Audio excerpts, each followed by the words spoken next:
ओम ज्ञानतिमिरान्धस्य ज्ञानाञ्जनशलाकया चक्षुरुन्मिलितं येन तस्मै श्रीगुरुवे नमः। जय श्री कृष्ण चैतन्य प्रभु नित्यानंद श्री अद्वैत गदाधर श्रीवासादि गौर भक्त वृंद। हरे कृष्ण कृष्ण कृष्ण हरे हरे, हरे राम राम राम हरे हरे। हरे कृष्ण कृष्ण कृष्ण हरे हरे, हरे राम राम राम हरे हरे। हरे कृष्ण कृष्ण कृष्ण हरे हरे, हरे राम राम राम हरे हरे। सभी भक्तों का स्वागत है। कल हम चर्चा कर रहे थे अंतर्द्वीप के विषय में। अंतर्द्वीप जो है आत्मनिवेदन को दर्शाता है। तो आज हम चर्चा करने जाएंगे सीमंत द्वीप। सीमंत द्वीप जो है ये श्रवण को दर्शाता है। नवविधा भक्ति में श्रवणम कीर्तनम विष्णु स्मरणम अर्चनम वंदनम पाद सेवनम दास्यम साख्यम आत्मनिवेदनम। तो पहला जो है नवविधा भक्ति में से पहली विधि श्रवण जो है, जो बहुत महत्वपूर्ण है, वो सीमंत द्वीप दर्शाता है। तो सीमंत द्वीप पहले सिमुलिया ग्राम के नाम से जाना जाता था। तो किस तरह से सीमंत द्वीप, इस सिमुलिया ग्राम को सीमंत द्वीप नाम पड़ा, ये देखेंगे किस तरह से इसे पड़ा। तो एक बार इस सतयुग की बात है, भगवान शिव जो है जबरदस्त नृत्य कर रहे थे। ये नृत्य इतना सुंदर मनमोहक था।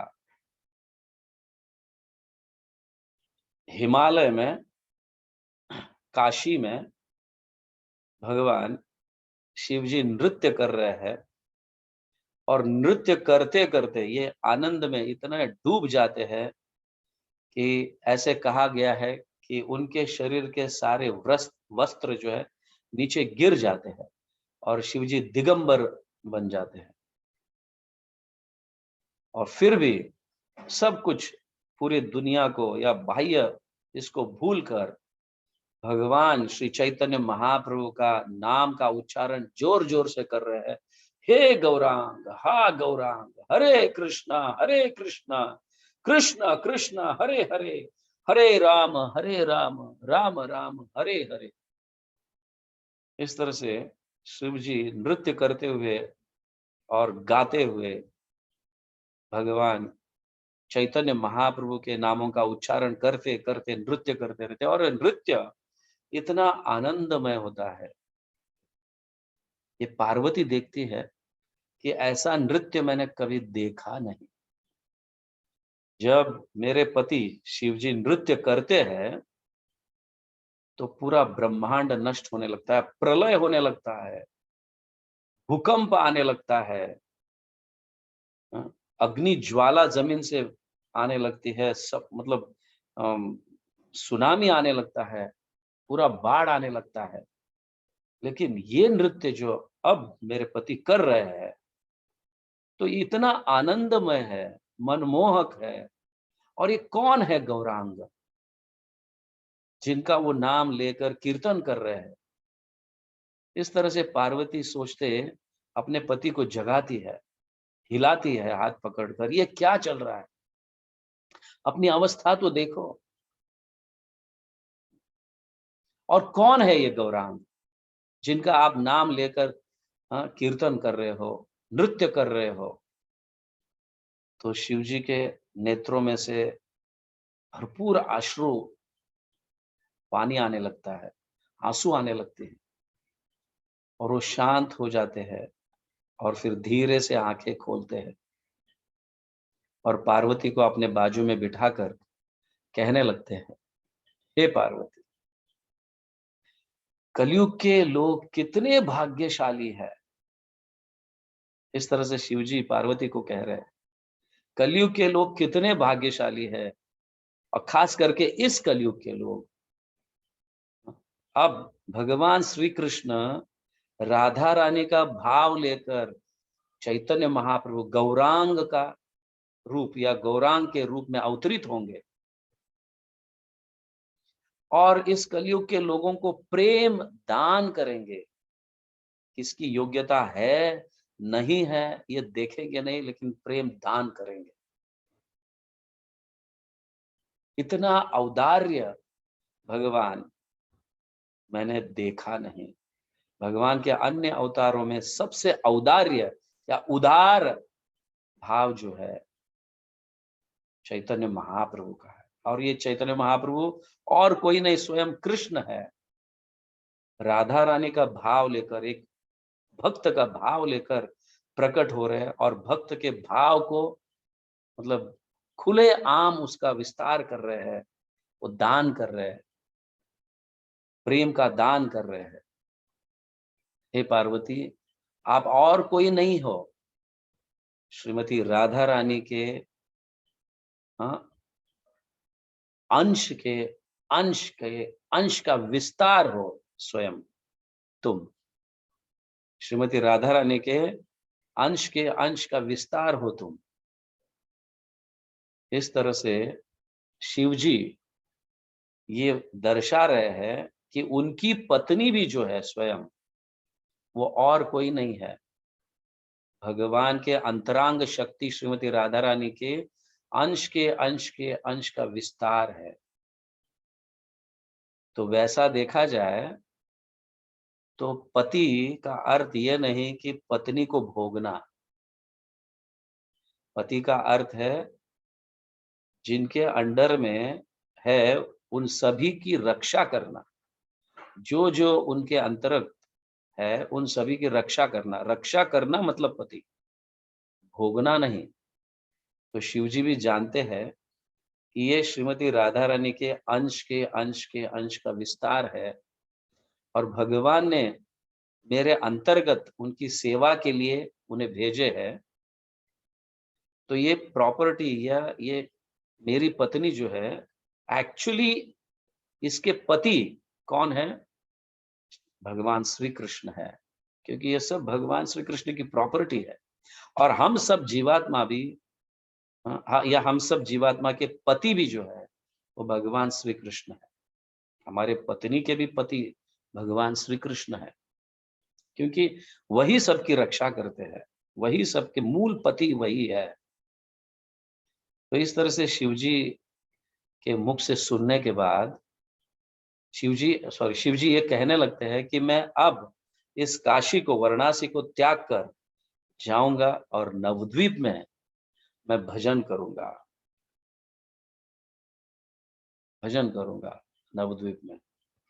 और वो आते हैं यहाँ पे सिमुलिया ग्राम में, और पार्वती भी उनके पीछे पीछे आती है और वो भी यहाँ पे भजन करती है। जिस तरह से शिवजी ने कहा उसी तरह से गौरांग महाप्रभु के रूप का स्मरण करते हुए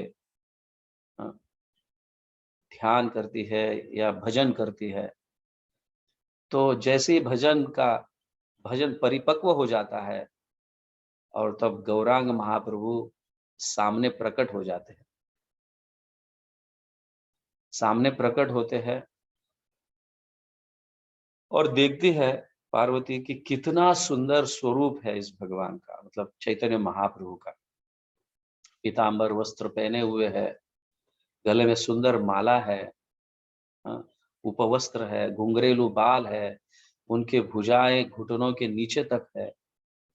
और ये कृष्ण गौर वर्ण में आए हुए हैं।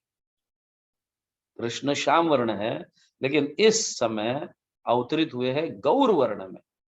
तप्त कांचन गौरांगी राधे वृंदावनेश्वरी। तो राधा रानी का कांति जो है वो गौर है, सोने, तप्ते सोने जैसा है। और वही वर्ण को लेकर भगवान श्री कृष्ण अवतरित हुए हैं चैतन्य महाप्रभु के रूप में और उनका कांति कैसा है? गौर वर्ण है। इसको देखकर पार्वती के नेत्रों से भी अश्रु बहने लगता है। और इस भाव को देखकर गौरांग महाप्रभु पार्वती के नजदीक आते हैं। हे पार्वती, आप किस लिए यहाँ पे आई हो? आप क्या चाहती हो? तब पार्वती कहते हैं, प्रभु आप आगे कलयुग में अवतरित होने वाले हो और सारे जीवों का उद्धार करने वाले हो, सभी को प्रेम प्रदान करने वाले हो। जिसकी योग्यता है नहीं है सभी को आप दे रहे हो। और आपने मुझे जो है इस जीवों को दंडित करने के लिए मुझे एंगेज करके रखा है, मुझे ये काम सौंपा, ये सेवा सौंपी है आपने। जो जीवात्मा आपसे दूर है, विमुख है, उन सब को दंड देने के लिए हाँ, मुझे ये सेवा प्रदान हुआ है। लोग कहते हैं हाँ, कृष्ण सूर्य समान, माया है अंधकार, जहां कृष्ण तहाँ नाही माया अधिकार। तो जहां पे आप हो वहां पे मैं नहीं हूं, मैं माया हूं, मैं नहीं हूं, मैं अंधकार में हूं, मैं अंधकार हूं। तो मैं आपसे कितना विमुख हो चुका हूं, कितनी दूर गई हूं। और ऐसे भी मैंने इन जीवों को दंडित करने हेतु जो मुझे सेवा प्राप्त हुई है, कभी-कभी आपके भक्तों को भी मैंने दंड दिया है, शाप दिया है। जैसे कि चित्रकेतु को मैंने शाप दिया कि आप राक्षस बनो, वृत्रासुर बनो। हे प्रभु, मैं भक्तों को भी नहीं पहचान पाती। ऐसा बिजी हो गई हूँ इस सेवा में कि सभी लोग मुझे आपसे विमुख होने के कारण भक्त भी मुझे इस मतलब भक्तों को भी मैं इसी दृष्टि से देख रही हूँ और उन्हें दंडित करती हूँ। बहुत बड़े-बड़े अपराध किए हैं मैंने, ऐसे भक्तों को दंडित कर कर। तो मुझ पर कृपावश होकर हर हमेशा आपके सानिध्य में मुझे रहे और मैं आपके लीलाओं का दर्शन कर पाऊँ, ऐसा मुझे आशीर्वाद दीजिए, ऐसी कृपा मुझ पर बरसाइए। चैतन्य महाप्रभु कहते हैं, हे पार्वती,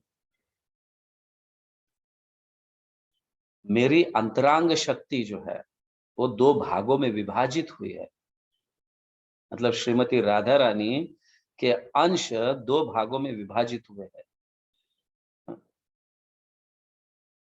एक है अंतरांग शक्ति, दूसरा है बहिरंग शक्ति। तो आप 2 रूपों में रहती हो। आप अन्य कोई नहीं है, आप स्वयं राधा रानी के अंश के विस्तार हो और आप 2 रूपों में रहती हो, योग माया और महामाया।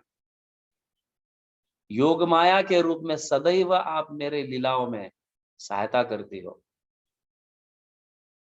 और महामाया के रूप में इस भौतिक जगत में जब भी मैं अवतरित होता हूँ तो आप भी उस समय भी आप मेरे लीलाओं में सहायता करती हो। तो इस तरह से आप वृंदावन में पौर्णमासी के रूप में हो जो योग माया है, वृंदावन में पौर्णमासी के रूप में हो जो योग में, और भौतिक जगत में अन्य स्थानों पर आप महामाया के रूप में रहते हो। तो इस तरह से जब भगवान कहे और पार्वती, जैसे शिवजी ने उन्हें कहा कि ओरिजिनल पति तो भगवान श्री कृष्ण है और वही भगवान श्री कृष्ण गौरांग के रूप में प्रकट हो रहे हैं। तो जब पार्वती के समक्ष चैतन्य महाप्रभु प्रकट हुए और वो कहे कि मैं अवतरित होऊंगा बहुत ही जल्द, तब आप इन सारे लीलाओं का दर्शन करोगी और मेरे भक्तों की सहायता करोगी। वैसे तो पार्वती सही में तो ये वरदान मांगती है कि प्रभु मुझे आपके भक्तों का सानिध्य दो, क्योंकि आपके भक्तों की कृपा प्राप्त होगी तो सदैव मैं आपके गुणगान उनके माध्यम से, उनके मुखारविंद से सुनते रहूंगी। इस तरह से मेरा भी उद्धार होगा। तो भगवान चैतन्य महाप्रभु पार्वती को आशीर्वाद देते हैं कि जिस तरह से तुम वृंदावन में पौर्णमासी के रूप में हो, उसी तरह इस मायापुर धाम में जो है सीमंतनी के रूप में रहोगी और प्रौढ़ माया के रूप में रहोगी। ये दो रूप में यहाँ पे रहोगी तुम। तो सीमंतिनी इसलिए भगवान कह रहे हैं क्योंकि जब चैतन्य महाप्रभु ने उनको कहा कि तुम स्वयं श्रीमती राधा रानी के अंश के विस्तार हो, ये और शिव जी का भी उन्हें जब याद आया कि ओरिजिनल पति, मूल पति तो भगवान श्री कृष्ण है, तो तुरंत उस समय पार्वती ने चैतन्य महाप्रभु के चरणों के धूल को लेकर अपने सीमंत में लगाया था। जिस तरह से पति के नाम का सिंदूर पत्नी अपने मध्य भाग में लगाती है, उसी तरह से गौरांग महाप्रभु को अपने पति मानकर उनके चरणों की धूल जो है सीमंत में लगाई। इसलिए इस सिमुलिया ग्राम का नाम तब से सीमंत द्वीप हो गया। तो इस सीमंत द्वीप में जो है पार्वती दो रूपों में रहती है। एक सीमंतनी के रूप में सीमंत द्वीप में रहती है, हाँ, और मायापुर में या नवद्वीप में अन्य स्थान पर प्रौढ़ माया के रूप में रहती है।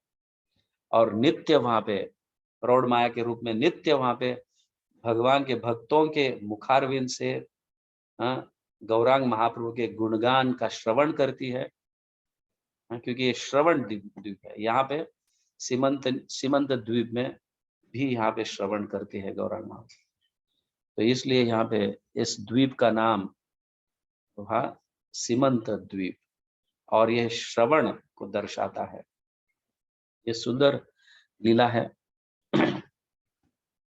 हरे कृष्णा। जगत गुरु श्रील प्रभुपाद की जय। हरिनाम संकीर्तन की जय। सीमंत द्वीप की जय। गौर प्रेमानंदे हरि हरि बोल। तो ये सीमंत द्वीप है।